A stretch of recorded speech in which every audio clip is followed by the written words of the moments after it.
Morning कक्षा चतुर्थ बच्चे अपनी हिंदी व्याकरण की पुस्तक निकालिए, उसमें निकालिए पेज नंबर 51 यानी कि पेज नंबर 51।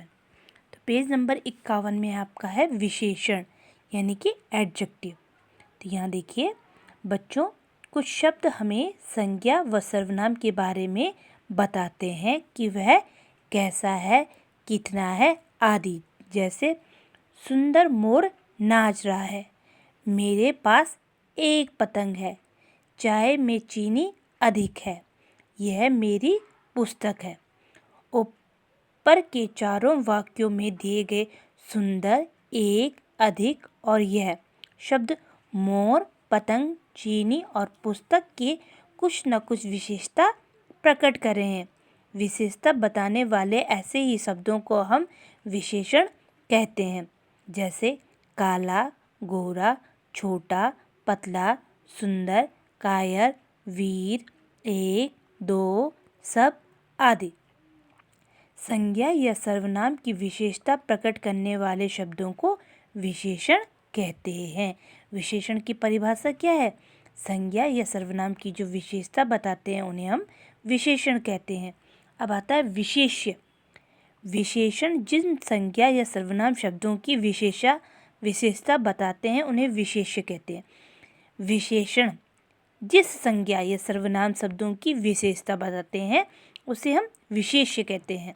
ठीक है, जैसे लाल फूल, काली टोपी में फूल और टोपी संज्ञा शब्दों की विशेषता बताई गई है, अतः ये विशेष्य है। यानी कि फूल और टोपी दोनों क्या है? संज्ञा है। ठीक है, तो इनकी विशेषता बताई गई तो ये कहलाएंगे विशेष्य। विशेषण के भेद। अब देखो विशेषण के बेटा 4 भेद होते हैं। कौन कौन से? गुणवाचक विशेषण, संख्यावाचक विशेषण, परिणामवाचक विशेषण, संकेतवाचक व सार्वनामिक विशेषण और सार्वनामिक विशेषण। तो यहाँ पे 4 विशेषण है। अब इन विशेषणों को क्या है? अलग अलग करके विस्तार में बताया गया। सबसे पहले आता है गुणवाचक विशेषण। अब देखिए, मुझे मीठा आम दो, काली बिल्ली भाग गई। उपयुक्त वाक्यों में मीठा शब्द आम का गुण बतला रहा है तथा काली शब्द बिल्ली के रंग को प्रकट करता है। ठीक है, अब देखिए, जो संज्ञा के गुण, दोष, रंग, आकार तथा स्वभाव आदि को बताते हैं उन्हें गुणवाचक विशेषण कहते हैं। याद रखिए, गुणवाचक विशेषण किसे कहते हैं?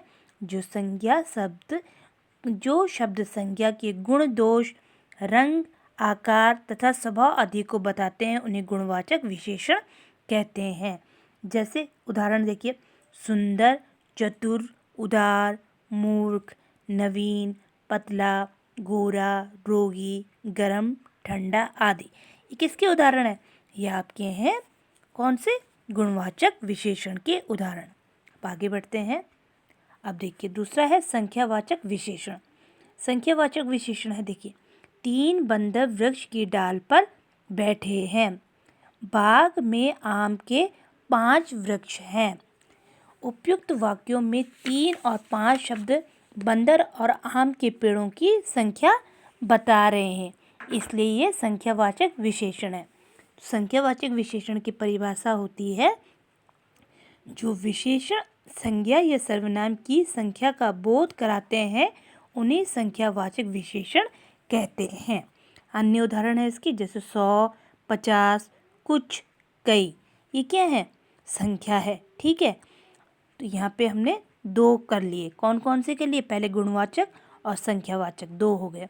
अब हम परिणामवाचक और संकेतवाचक जो संकेतवाचक आपका विशेषण है उसको हम दूसरी वीडियो में करेंगे, यानी कि कल करेंगे। तो आप आज इतना ध्यानपूर्वक से पढ़िए। आज हमने किसके बारे में पढ़ा? आज हमने विशेषण के बारे में पढ़ा। विशेषण की परिभाषा क्या थी?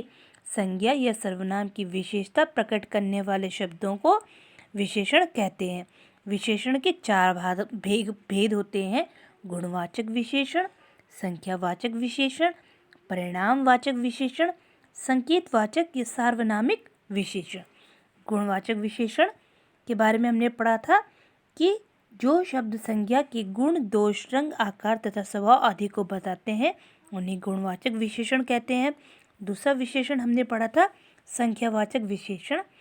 जो ये विशेषण संज्ञा सर्वनाम की संख्या का बोध कराते हैं उन्हें संख्यावाचक विशेषण कहते हैं।